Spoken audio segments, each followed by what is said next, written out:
What's up, everybody? This is the 2024 Audi Q8 Sportback e-Tron Quattro. So what used to be called just the e-Tron can no longer be called that because, of course, there's several e-Tron models in the Audi lineup now, so they had to add on the extra naming there to clear up the confusion. So this now wears the same Q8 badge, even though it doesn't have anything to do with the gas-powered Q8. It's fully electric on a completely different platform, completely different body style. Everything is totally different, so don't let that Q8 name confuse you. It's just supposed to designate that this is the top electric vehicle in Audi's lineup, at least for now.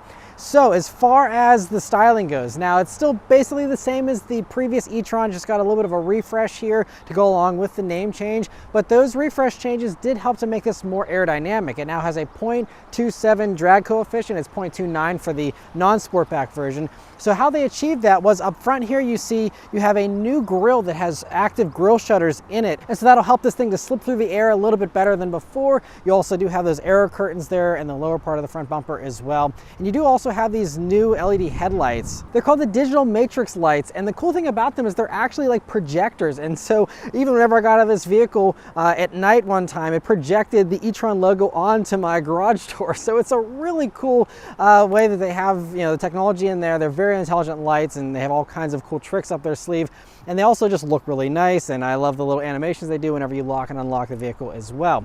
Other things here, coming down to the sides, you have these 22-inch wheels here on this one. This is the S-Line, and this is the launch edition version. So this is the top one. It's about $96,000, but you can get some smaller wheels on these, I believe 21s and 20s, but these 22s look really great. They're wrapped in summer tires here. On the Sportback version, you have, of course, the racier profile than the regular SUV shape you'd get with the regular e-Tron. I think it's, definitely a more agreeable design, both for the front, back, and sides compared to all of its very polarizing competition. And then going out to the back there, you'll see you have a nice full width LED taillight bar there, and they also did redesign the rear bumper there, the lower part specifically, to help make this a little more aerodynamic as well, and just looks really great out back there. And so overall, yeah, I just think definitely like that they went, for a little more of a conservative design. It's still very beautiful, very high-tech looking, but very tasteful as well, and it's very much appreciated. The interior of the Q8 e-Tron is still a very nice place to be. Again, just a refresh from the old e-Tron, but still very, very nice. And, even though a lot of other companies these days are going overboard with screens, I really like how tasteful this whole design is, and I think it still feels very high-tech, just not overboard. But anyway, first thing, sitting down in these seats, super comfortable seats here. I love these seats. I also love how in this launch edition here, you have the orange piping and stitching. A very cool look here, but they're heated and cooled, and they even have a massage function. There's several different programs there for the massage, and they work really well. The massage is great. The cooling and all that works pretty well too, and just very soft, relaxing, comfortable seats. I love them a lot. The steering wheel here is the same great wheel you get in any other Audi for the most part. Has a great 9-3 grip, nice little 10-2 notches, just a few buttons here. So wonderfully simple as far as, the minimal amount of buttons here on the wheel. And you have the little paddle shifters here on the back of the wheel, which will change your regen settings, and just a great wheel. The gauges here are also really nice. Again, not too out of the ordinary if you're used to any other Audi from the past several years. This of course has the electric components. That's a little different, but aside from that, it's all the same basic functionality you're used to, in other Audi digital gauge clusters, but it's still one of the best in my opinion. Nice and clear and concise with the way all the information is displayed. You have several different views. You can, have the big map view, which Audi's kind of famous for, with the map satellite imagery there, or you could have your album art, whatever you want there, and I love that. And just, perfect amount of customization, and I really like them a lot. You also do have a head-up display here, and that's great to have. And then coming over to the middle of the dashboard here, so you will see up top you have a 10.1-inch touchscreen, which again isn't crazy these days, but still works great. And I love that this screen has haptic feedback. So whenever you're in Audi's menus and you press onto an icon, you actually have to click in and you actually feel it doing something. And I love that. I wish that other companies would copy that, but it seems like no one else is. But I love that Audi does that. It gives you a little bit of an easier user experience whenever you're driving with this touchscreen than what you get with some others out there. It also does have wireless Apple CarPlay, wireless Android Auto. That all works great. And it's also paired up, by the way, to this fantastic Bang & Olufsen stereo. It's a 3D sound system, and it has those different functions, so you can have a surround sound experience if you'd like, and it sounds really good. Audi's Bang & Olufsen systems are some of my favorite. They are so well done. They just are so immersive, so powerful, so clear, and I absolutely just love the way it sounds. And especially here in an electric vehicle, since there's not much to listen to, the stereo is super important, and thankfully this Bang & Olufsen does not let you down. It is a fantastic stereo. Coming down, you have this smaller 8.6-inch touchscreen that will do your climate controls and a few other basic things there, and really nice and well done there. The only little complaint I will say is, like, for example, to turn on your heated steering wheel, you first have to press the sub menu, and then that'll bring up another screen over here on the top screen. You hit that, and so, you know, there's a few things there that could be a little bit easier to access, but overall still I think a really nice display here with these two displays. I think it's just, I love the way they did that. I also really love the ambient lighting you have here on the interior of the e-Tron. It's really cool at night the way it lights up, and you can change the colors on it, and it's just a really nice amount of illumination in my opinion. I also love how the e-Tron badge here on the dash is lit up at night. And then I also love a few other little touches about this interior. Like, you have this little shifter area, which is really unique, and it's this like solid chunk of aluminum and this nice grab handle here, and it just feels really good to kind of rest your hand on and just use this shifter. It's a very unique design, but I really love that a lot. One thing in this area though that I don't love, and really one of my only little complaints about this interior, is this strip of plastic you have here, which is right up against leather and metal, but right where your knee falls, at least for me, is right on the hard plastic, and that feels cheap, does not feel luxurious for something that's almost $100,000. Surely they could have padded this little space here somehow, and that's the only little oversight here I can say as far as this interior feeling luxurious. But otherwise, all the materials, all the metal, the plastics and the leathers, everything else feels top notch for sure. And I even like the Alcantara suede kind of material you have here on the door cards. You also have great amount of storage space here in the e-Tron. You have nice deep bottle holders here in the doors. In the middle here, you have this little slideway area that has your cup holders, and also you have this vertical wireless phone charger. It has this little clip to hold your phone in, and it is a little bit rubberized there, so that the part that makes contact with your screen hopefully won't scratch your screen, but I still think having a screen protector would be a good idea if you're going to use this wireless charger. And you also have this center armrest, which is nice and softly padded. You open that up and you'll see a pretty small space. It just barely fits my sunglasses case in there, but you can't fit too much else, but still nice to have that nonetheless. Moving on to the back seat here, in the Sportback version of the e-Tron Q8 specifically, it's a good amount of space still. I mean, I'm 5'9", me sitting behind myself. I have several inches of legroom to spare, and even though you miss out on almost an inch of headroom here going for the Sportback over the regular Q8 e-Tron, me being 5'9", I still have several inches of headroom to spare. So if you're worried about the headroom here in the Sportback, if you're very tall or your passengers are going to be very tall, okay, maybe you have a little bit of a concern, but honestly, I think it's going to be plenty of space for most people. That rear seat also has their own air vents and climate controls, their own pockets in the doors, even window shades there, and they have a great view out of this beautiful panoramic roof that does open up, and it's great you have that too. And they also have a full down center armrest. And then moving on to the trunk space here in the Sportback version. Obviously, if you want the most cargo space possible, you should go for the non-Sportback Q8 e-Tron. That's going to just have more stacking space there. But this is still a really nice, long, wide space. And if you lift up the floor, you will also see that there is a spare tire there, and also a really deep well that you can fit a bunch of stuff in there. And so a pretty impressive amount of space there under the floor, honestly. I was not expecting the spare or that huge well. So that's nice bonus spaces. You also do have another little bonus space there with the frunk under the front hood there. It's not a lot. You can maybe fit a thin backpack in there. Obviously, you see the charging cord in there. That's about all that's good for, but still a bonus space nonetheless. I appreciate, any extra space they give you. So that's nice to have too. But let's start up and go for a drive. The Q8 e-Tron here has Audi's typical key, but does have the e-Tron logo there on it, which is a nice touch. And otherwise, just a nice, small, thin little key. Just feels really nice and high quality too, and I really like it. But of course, it is keyless access, keyless entry, and push button start. So you just leave the key in your pocket, hit the start button, and it turns right on. All right, so setting off here in the Q8 e-Tron. So the first thing you notice, well, I don't know if you can hear that. It's very quiet.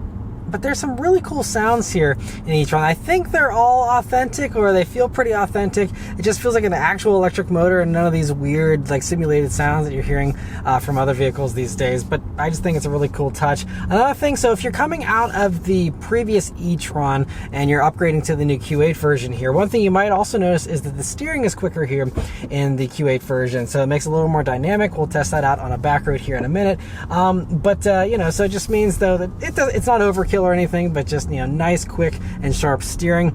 Other things here, so you have an air suspension here in the Q8 e-Tron, and it is super smooth with the ride. I mean, it is definitely a very luxurious, one of the top riding vehicles, under $100,000 in my mind as far as how smooth the ride is. Now, I have not driven all the competitors, so I can't say how it compares ride quality wise to all the other main competitors out there, but what I can say is this is just very smooth, very comfortable, even on these 22-inch wheels, and just it's really great to have. I also love this air suspension has a bunch of different functions, so you can have like an off-road mode, which will even disable stability control a little bit to give you some extra wheel spin if you need it. There's an all-road mode. If you just want some extra ground clearance, it can have up to 8.1 inches of ground clearance here with that air suspension lifted all the way up. And then of course dynamic mode, you can have it nice and low or somewhere in between.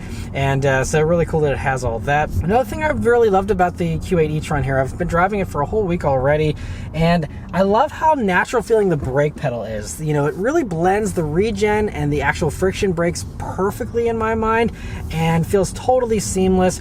Throttle response is also nice and buttery smooth, and I love how there's not like this huge shove of electric power the second that you start pressing on the gas pedal. Some other vehicles will do that, especially EVs, where they want to be super eager with the power and make you feel like, ooh, I'm driving an electric vehicle, and make it feel super fast. And at least, in some of the more dull modes, like efficiency mode here, it's really gradual with the power ramp up. And you can, of course, have the dynamic mode and all that, but even in dynamic mode, it doesn't feel super jumpy.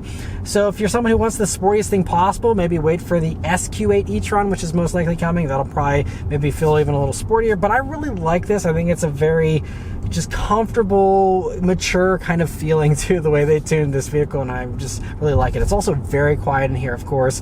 Not only do you have, all the usual Audi sound deadening, but you have a larger battery here, 106 kilowatts of usable power now in this thing, a huge battery pack, so that's certainly going to help dampen some of the noise as well. But I'm going to put it down here into the dynamic drive mode, and I'm also going to put the transmission, even though it doesn't have a transmission, but put the drive selector here into its S mode, and I believe that's supposed to make things a little more dynamic as well with the power split.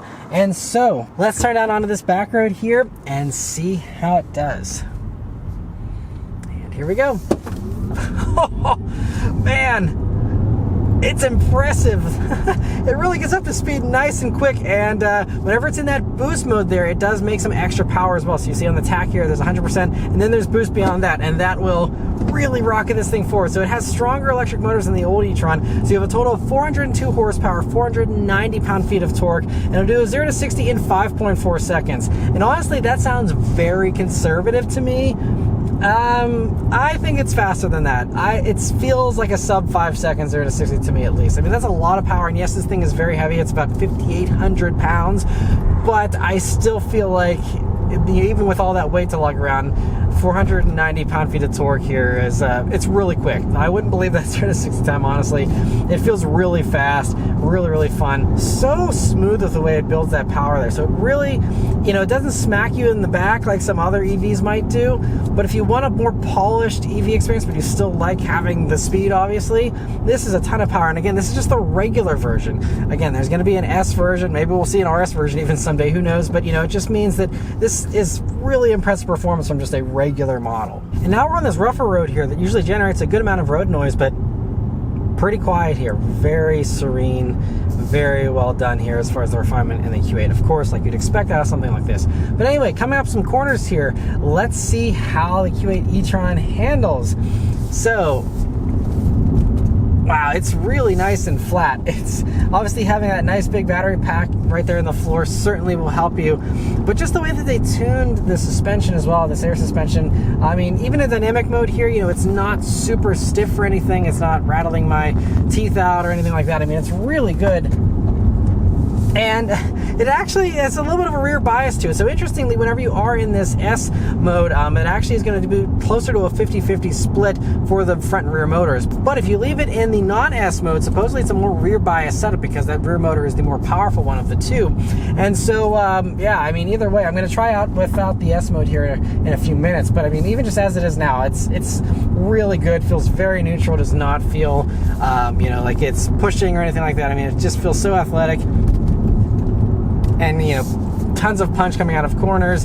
Doesn't feel like it wants to understeer or anything like that. And just feels really good as far as handling goes. And the Sportback version here, you know, probably has a little bit of a unique tuning setup as well to make it a little sportier maybe than the regular version. But again, you're going to want to wait for an actual S version most likely if you are wanting, you know, some even sportier handling. But I don't think you really have much to complain about, because I mean, this thing's already on 22-inch wheels, already on summer, you know, these Hankook summer tires here. So I think this is more than enough handling for anyone that's looking into something like this. But getting back to that battery pack here, so like I said, 106 kilowatts of usable energy. I think it's about 113 kilowatts total. And so it's about 23% larger than the old battery pack, and that's enabled them to do 300 miles of range now as the max range rating for these Sportback versions here. If you go for one of the lower versions or different trims or different wheels, you can end up being around, I think, 285 miles of range or somewhere in between there.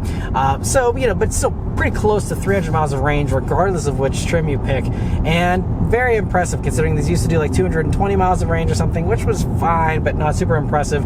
Now you have, you know, that 300 mile mark, which is I think what a lot of people are wanting. You have that here with this one, and they also improved the charging rate. So it used to do 150 kilowatt charging, it now does 170 kilowatt fast charging, and so I believe they say it'll do about a 10% to 80% charge in about 31 minutes on a DC fast charger. So not the fastest out there these days, especially, you know, you have stuff, you know, like the Taycan and things like that that charge much faster, but, you know, good charge rate nonetheless, and even slightly better than the average these days, I'd say. So, you know, should be fine, I think, for most people. I'm impressed too that even whenever I'm getting into this power and using this battery pack, it still isn't really draining the range too much, and doesn't, you know, seem like it takes a huge range hit. Although the range meter has fluctuated during the week here, and there'll be some times where I'll be gaining, you know, like 10 miles of range for no reason, it seems, aside from the fact I'm going downhill for a minute or so, and then it seems to go back down. So it kind of bounces around a little bit there, but you know, thankfully it seems like it's pretty efficient even whenever you are driving this quickly.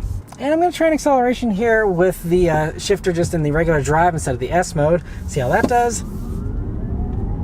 Okay, so that doesn't give you the boost mode, so that's interesting. So even if you're in dynamic mode, you do not get that boost unless you have that shifter in the S. So important to note there if you're on a test drive or something. And it still feels pretty quick, but I mean, you definitely can appreciate, I can see, you know, doing that acceleration, that boost mode really does make a difference and helps this to feel a lot quicker. So that's definitely going to be the sweet spot of what you want to be in. But as we're going uphill here, going to try and push it coming out of these corners here. So even with the more rear biased of the regular D mode here, you know, it seems to be totally neutral still. I haven't felt any kind of oversteering tendencies. I mean, we have 265 wide tires all around, so I mean, you know, that's a lot of grip, and you know, I'm sure it's tuned to not allow you to do anything too crazy, but I'm just trying to provoke the back end.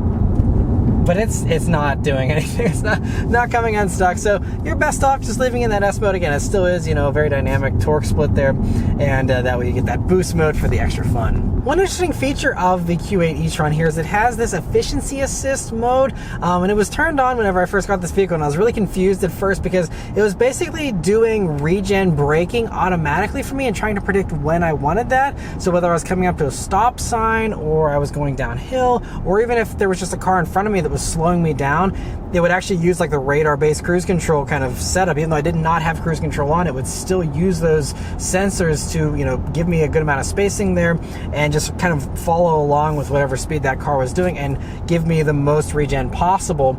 And it's really cool. Now, that might be a little unsettling for some people, and I know there were a few times during the week here where it was slowing down when I didn't want it to, and then whenever it was slowing down, I couldn't really rely on it too much, because then it wouldn't slow down enough, and then I'd be like, okay, now I need to get on the brakes because it's not bring me to a stop. It doesn't do the driving for you. So it's this little bit of a confusing thing where it's kind of trying to help you drive, but then you still have to kind of take over and intervene, and you're never sure where that cutoff is for the computer. It always is changing and stuff, so I don't love that. The great thing though is you do have these paddle shifters here. I shouldn't call them shifters, they're just paddles that do change the regen settings, and yeah, they work really nicely. And so if you are someone who wants a hypermile, I would just say play with the paddles. You can still use the auto thing if you want, and it's fun to try, but the paddles are really great because, you know, you have 3 different levels there, and the lowest one does really slow you down. It does not have a one pedal mode though. It's important to note you still have to use the brakes there even in that most aggressive regen setting. but it still just allows you to, again, get some of that extra recuperation if you want to try and do that. Now we're out on the highway here, so I'm going to put on the adaptive cruise control system. I still love how this vehicle has a cruise control stock, and so anyway, I have the cruise control set here. It's the adaptive cruise. It does have the steering assist here. It does have traffic jam assist. All of Audi's, top tech, since of course this is their top EV, and so just coming up with some traffic here. It's slowing us down nice and smoothly, and we have a bit of a corner coming up. We can try that out as well, see how the steering assist does. I'm just kind of hovering my hands on the wheel. It is still a hands-on system, of course, not hands-free or anything like some of the top vehicles. This kind of competes with, like, for example, Cadillac Lyriq can get Super Cruise, which actually does the hands-free thing, and Mercedes is trying that as well here. But as far as the assistance, it's doing a pretty good job. Audi systems have been pretty decent. They're not the best out there in my opinion. There were some times where, the lane keep assist wouldn't be perfect, but this is doing a pretty good job overall. And I did actually do a little road trip of about 260 miles. It was a great road tripper as well. In addition to the smooth and quiet ride, the massaging seats, and the amazing stereo, the traffic jam assist came in handy during a stop and go traffic situation on the highway, and it worked really well too. I also did a charge stop, and while I never quite saw the 170 kilowatts that's possible under ideal conditions, with the impressive charging curve of the new Q8, it was holding over 150 kilowatts pretty consistently though, which is higher than most other EVs that may advertise a similar peak charge rate, but realistically often slow down to the low 100s instead for most of their curves. It's still slower than some other EVs, but I was pretty happy with the speeds nonetheless. But the last few things to mention here are my efficiency numbers and then the pricing and how it compares to the competition. So as far as efficiency goes, these are rated at 80 mpge in the city, 83 on the highway, and 81 combined. Now as far as my real world driving here, at least as far as my around town kind of driving that I've been doing here during most of the week, I put 125 miles on it, and my average efficiency has been 2.4 miles per kilowatt hour, which is okay. It's not amazing, I would say, but for something that's as big as this is, as heavy and luxurious as it is, with a battery pack as big as it has, it kind of comes with the territory, again, having that higher performance and all that. I'm not overly impressed with that, efficiency either. And then the last thing to mention, though, is the pricing and how it compares to the competition. So I haven't driven most of the competitors, so I'm not going to get too in-depth about the competition. All I will say is that this one, as tested, is about $96,000 for this launch edition, fully loaded S-Line Q8 Sportback, e-Tron Quattro. But if you go for a base one, they'll be starting just under $79,000 for the Sportback. I think it's around 75 or 76 for the regular non-Sportback version of the e-Tron Q8 here. And that pricing falls right in line with most of the other competitors there. You have like the Jaguar I-Pace, which starts a few $1,000s less, but that's been on the market for a while. A little more dated, a little less impressive, I think, just again, without having driven it, but just as far as what it offers for the money. But one competitor that's a lot fresher is the BMW iX, which just came out and is kind of like their flagship electric thing for right now. And those are about $85,000 to start, so that could balloon in price to be much more expensive than this. So keep that in mind. They also offer a higher performing version, which this does not for right now, at least.